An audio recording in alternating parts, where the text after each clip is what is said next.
those who are envious and who think you are not worthy, those who can bring you down with a word or an odd glance, or with their expectations. We'll talk more about that. For now, you've found what you can of yourself, and you have your cloak handy. You've shed your layers, and that process has exposed your heart, an essential, indispensable tool, the mother of all tools, and the most important one to have with you. It's better if your heart's not only exposed but cracked open as far as it can go, but even if it's only cracked just a little right now, or at least willing to be cracked open, that's good. It's good enough. As one of my favorite poets, Mary Oliver, writes in a poem titled Lead, I tell you this to break your heart, by which I mean only that it break open and never close again to the rest of the world. I love that it breaks open and never closes again to the rest of the world. Kathy Appelt says it this way, a story's heart requires the teller to crack open her own heart. It's the question I pose to my story. Where is it that the heart cracks open? Here's the thing, Kathy says. Where the heart cracks open is where our deepest longings lie, and that's what story is all about. It's where our characters ache for something that's missing. It's where we feel the tug and pull of our own patch of ground. It's where the goose spreads her substantial wings and flies straight into the stars. There. Come on then, let's follow. Where is your heart? Let's go there. I think Kathy's saying that not only do you need to bring along your cracked open heart, but you must go to the very thing that makes your heart crack open. That's what you need to bring, and that's where you need to go. So, you've decided to be brave, to go into your tuck.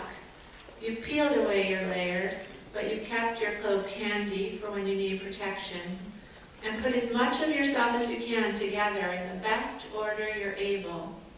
You found your heart in there when you peeled away the layers. Your nerve endings are on fire, and this is how it's supposed to be. And remember this, everybody, no matter how celebrated, starts out the same way with each story he writes, with each story that matters. This is the state in which you begin your journey. This is how you begin your walk along the road to your own work. You'll know when you're there. It's fraught and full of joy, but also full of joy's bedfellow sorrow, just there below the surface. I go to Khalil Gibran in The Prophet. Your joy is your sorrow unmasked. When you're joyous, look deep into your heart, and you shall find it is only that which has given you sorrow that's giving you joy. When you're sorrowful, look again in your heart, and you shall see that in truth you're weeping for that which has been your delight. Your tuck, the beginning, your heart, which contains your joy and your sorrow. You'll know you're there, and the currents will be strong, but you'll navigate through, and you wouldn't trade this state for anything in the world. You'll know. Now you've set out, you're heading into yourself and your work, and you must pay attention. I go back to Mary Oliver for a moment, who says, to pay attention, this is our endless and proper work. She also provides some directions, instructions for living a life. Pay attention, be astonished, tell about it. You must pay attention to yourself, because you're the only one on this road. Don't look to the left or to the right. When I was 11, I had saved some allowance money and was off to the Riverside Mall in Utica, New York to spend it. I found myself in a Walden Books. I found myself in the back right corner of this Walden Books, looking at the most beautiful words in a small book of blue line drawings called The Desiderata by Max Ehrmann. I've kept this book at my side all these years, and I'd like to share a sentence from it today. A sentence I find it necessary to remind myself and my authors of almost daily. It's good to remember as we travel If you compare yourself to others, you become vain and bitter, for always there will be greater and lesser persons than yourself. You become your own enemy when you compare yourself to others. Your worst potential enemy is yourself. In fact, the only enemy you need to worry about. When your enemy self rears her ugly head, which she'll surely do, gather your cloak about you and don't let her in. I asked Kate DiCamillo, whom I've accompanied through the seasons of her writing life, and there have been warm summers and unforgiving winters. I asked her to write about this enemy of self. Here's what she wrote, starting with a quote from Walt Kelly. "We have met the enemy, and he is us." Or rather, I've met the monster, and she is me, Kate says. She is a three-headed monster, and I do battle with her every day that I write.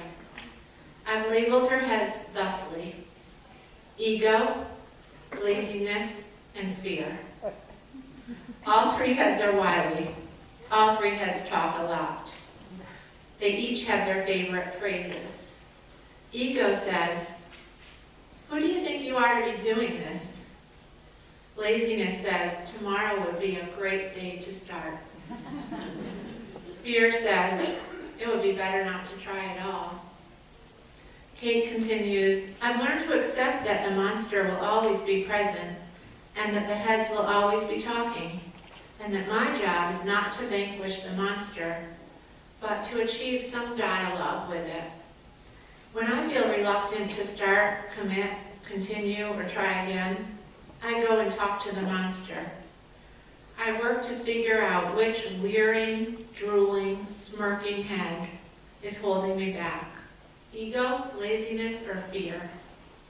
And once I've identified it, I can talk to it and work around it. I've learned too that the monster can be useful. Ego is a good but mean editor. Laziness is sometimes warranted. Naps, breaks, being willing to just let myself be.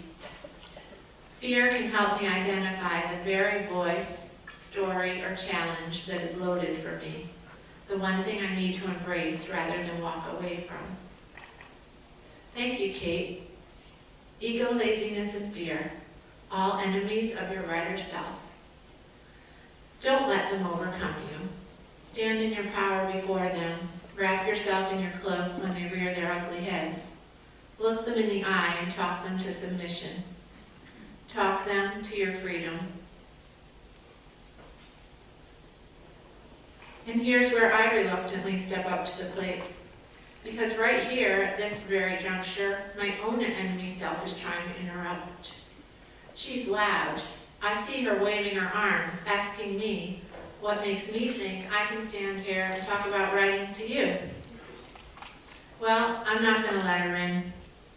Because what makes me know I can talk to you about writing here is that I'm one of you too. A writer with my third book just published, a fourth coming out in 2 weeks, and a fifth scheduled for fall 2013. I had been a literary agent for 9 years when I found myself with a story to tell, with a character named Desert Schneider who would not leave me be. She came knocking loudly and refused to be ignored.